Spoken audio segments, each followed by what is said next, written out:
আসসালামু আলাইকুম ওরহমতুল্লাহি ওবরাকাতুহ। প্রিয় বোন আমার, একটি প্রশ্ন হয়তো আজ আপনার মনে বারবার ঘুরপাক খাচ্ছে। শবে বরাত আসলে কবে? কালকেই তো ১৫ শাবান। তাহলে রোজা কি শুধু কালকেই রাখব, নাকি আগেও একটা রাখতে হতো, নাকি পরেও একটা রাখতে হবে?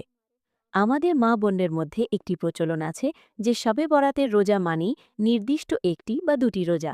কিন্তু আপনি কি জানেন দলিল কি বলছে? আজ ১৪ শাবান। মাগরিবের আজান দিলেই শুরু হবে মহিমান্বিত ১৫ শাবান বা শবে বরাতের রাত। এই গুরুত্বপূর্ণ মুহূর্তে দাঁড়িয়ে আবেগ নয়, বরং দলিলের ভিত্তিতে আমাদের জানতে হবে নবী মুহাম্মদ সাল্লাল্লাহু আলাইহি ওয়াসাল্লাম এবং সাহাবায়ে কেরাম এই মাসে আসলে কয়টি রোজা রাখতেন।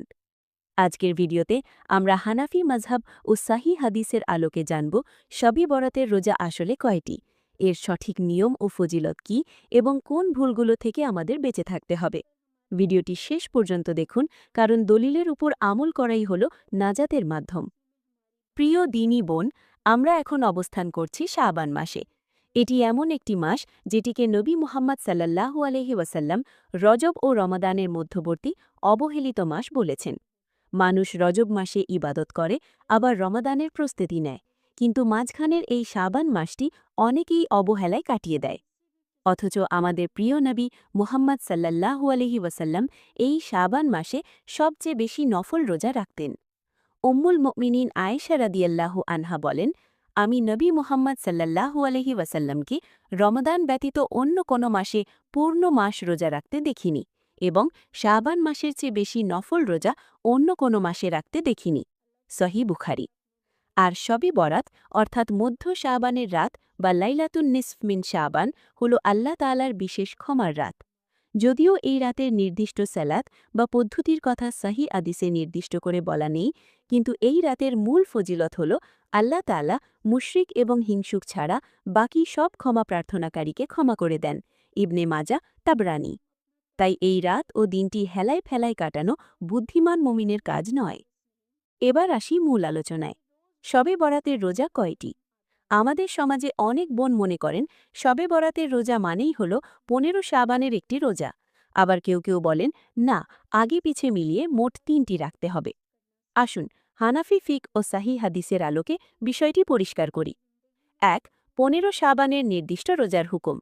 ইবনে মাজা শরীফে একটি হাদিস বর্ণিত হয়েছে, যেখানে বলা হয়েছে যে যখন মধ্য শাবানের রাত আসে তোমরা রাতে ইবাদত করো এবং দিনে রোজা রাখো।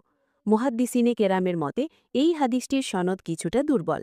তবে ফাজায়েলে আমল বা নফল ইবাদতের ক্ষেত্রে দুর্বল হাদিসের ওপর আমল করা অধিকাংশ উলামায়ে কেরামের মতে বৈধ।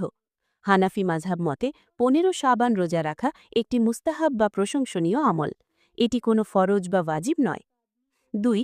আইয়ামে বীজ এর রোজা, অর্থাৎ ১৩, ১৪ ও ১৫ তারিখে রোজা রাখা।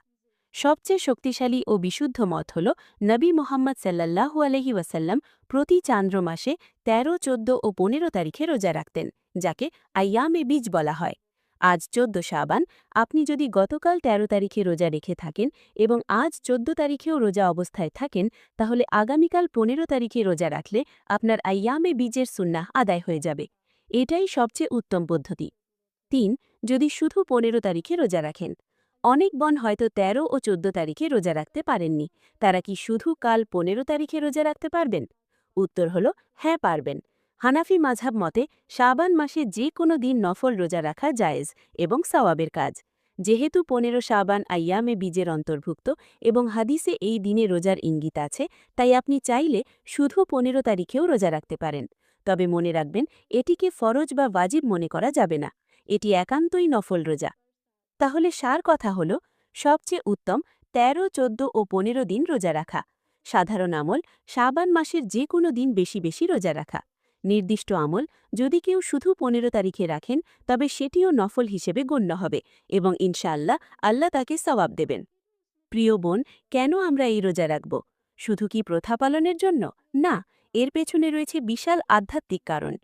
হজরত উসামা বিন জায়েদ রাদিয়াল্লাহু আনহু একবার নবী মুহাম্মদ সাল্লাল্লাহু আলাইহি ওয়াসাল্লামকে জিজ্ঞেস করলেন, হে আল্লাহর রসুল, আমি শাবান মাসে যত রোজা রাখতে দেখি অন্য কোনো মাসে তা দেখি না। এর কারণ কি? নবী মুহাম্মদ সাল্লাল্লাহু আলাইহি ওয়াসাল্লাম উত্তর দিলেন, এটি এমন একটি মাস যা রজব ও রমাদানের মধ্যবর্তী, কিন্তু মানুষ এই সম্পর্কে উদাসীন থাকে। অথচ এই মাসে বান্দার আমলনামা আল্লাহর কাছে পেশ করা হয়। আর আমি চাই আমার আমলনামা এমন অবস্থায় আল্লাহর কাছে পেশ করা হোক যখন আমি রোজা অবস্থায় আছি। সুবহানাল্লাহ। চিন্তা করুন বোন, আজ বা কাল এই সময়টিতে আমাদের সারা বছরের আমলনামা আল্লাহর দরবারে উঠানো হচ্ছে। আপনি কি চান না যে যখন ফেরেশতারা আপনার আমলনামা নিয়ে যাবেন তখন সেখানে লেখা থাকুক, হে আল্লাহ, আপনার এই বান্দী আপনারই সন্তুষ্টির জন্য রোজা ছিলেন।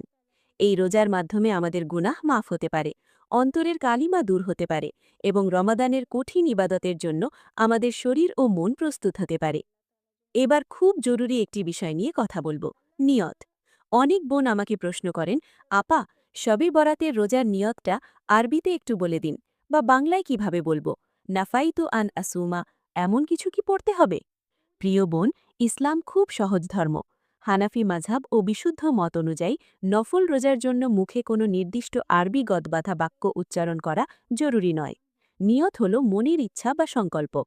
সঠিক নিয়ত পদ্ধতি: আপনি সেহরি খাওয়ার সময় বা রাতে ঘুমানোর আগে মনে মনে সংকল্প করবেন, হে আল্লাহ, আমি তোমার সন্তুষ্টির জন্য আগামীকাল শাবানের নফল রোজা রাখার নিয়ত করলাম। ব্যাস, এতটুকুই যথেষ্ট। ভুল ধারণা: শাবে বরাতের বিশেষ রোজা বা ভাগ্য রজনীর রোজা, এমন কোনো আলাদা বিশেষ পরিভাষা ব্যবহার করার প্রয়োজন নেই। আপনি সাধারণ নফল রোজার নিয়ত করবেন, অথবা আইয়ামে বীজের সুন্নাহ রোজার নিয়ত করবেন। আল্লাহ তো অন্তর্যামী, তিনি আপনার মনের খবর জানেন। বোন আমার, আমল কবুল হওয়ার শর্ত হল ইখলাস এবং সুন্নাহ পদ্ধতি। শাবে বরাত ও এর রোজাকে কেন্দ্র করে আমাদের সমাজে কিছু ভুল ধারণা প্রচলিত আছে, যা থেকে একজন সচেতন মুমিন নারী হিসেবে আপনাকে সতর্ক থাকতে হবে। ১. হালুয়া রুটির উৎসব। অনেকে মনে করেন শাবে বরাতে হালুয়া রুটি বানালে বা বিতরণ করলে আরশের ছায়ায় জায়গা পাওয়া যাবে। এটি সম্পূর্ণ ভিত্তিহীন কথা। নাবী মোহাম্মদ সাল্লাল্লাহু আলাইহি ওয়াসাল্লাম বা সাহাবীরা কেউ এই দিনে হালুয়া রুটির আয়োজন করেননি। আপনি চাইলে গরিবকে খাবার দিতে পারেন, কিন্তু সেটাকে এই দিনের বিশেষ ইবাদত মনে করবেন না। ২. রোজাকে বাধ্যতামূলক মনে করা। কেউ কেউ মনে করেন শাবে বরাতের রোজা না রাখলে গুনাহ হবে। এটি ভুল। এটি নফল ইবাদত। রাখলে সওয়াব, না রাখলে গুনাহ নেই। তবে চেষ্টা করা উত্তম। ৩. বিদাত থেকে দূরে থাকা। দলিলবিহীন কোনো আমল বা জাঁকজমকপূর্ণ আলোকজ্জা, আতশবাজি, এগুলো ইসলাম সমর্থন করে না, বরং এই রাত ও দিনটি নিরিবিলি ইবাদত ও আত্মশুদ্ধির সময়। ৪. সামাজিকতা বা লোক দেখানো আমল থেকে আমাদের বেঁচে থাকতে হবে। মনিনী, গৃহিণী, কর্মজীবী এবং শিক্ষার্থী বোনেরা, আপনারা কিভাবে এই আমলগুলো করবেন? ১. রান্নাবান্না কমান। আগামীকাল ১৫ শাবান ইফতার বা রাতের খাবারের জন্য সারা দিন রান্নাঘরে কাটাবেন না। আজই কিছু কাজ এগিয়ে রাখুন, যাতে কালকের দিনটি ও রাতটি ইবাদতে কাটাতে পারেন। ২. পিরিয়ড বা হায়েজ অবস্থায় করণীয়। অনেক বোন মন খারাপ করেন যে, ইস, বিশেষ এই দিনে আমার পিরিয়ড শুরু হলো, আমি তো রোজা রাখতে পারলাম না। বোন, মন খারাপ করবেন না। আল্লাহ আপনাকে যে অবস্থায় রেখেছেন তার উপর রাজি থাকাও ইবাদত। আপনি রোজা এবং নামাজ বাদে বেশি বেশি ইস্তিগফার, দরুদ শরীফ এবং দুয়া করতে পারবেন। এই রাতে বা দিনে আল্লাহর কাছে ক্ষমা চাওয়ার জন্য পবিত্রতা শর্ত নয়, চোখের পানিই যথেষ্ট। ৩. সন্তানদের শিক্ষা দিন। আপনার সন্তানদের বোঝান, আজকের রাতটি আতশবাজি ফোটানোর জন্য নয়, বরং আল্লাহর কাছে ক্ষমা চাওয়ার জন্য। ভিডিওটির শেষ প্রান্তে চলে এসেছি। আজ ১৪ শাবান, পশ্চিম আকাশে সূর্য ডোবার সাথে সাথেই শুরু হবে এক রহমতের রাত।